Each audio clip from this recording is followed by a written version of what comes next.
Hello mga bes! Kain po tayo. Munggo with lechon kawali po ang ulam natin ngayon for today's video. Tara samahan niyo akong kumain.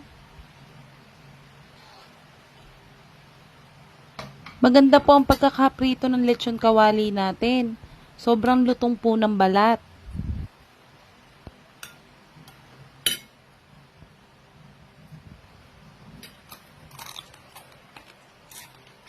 Salamat sa mga palaging sumusuporta at nag-share ng aking video. God bless po sa inyo.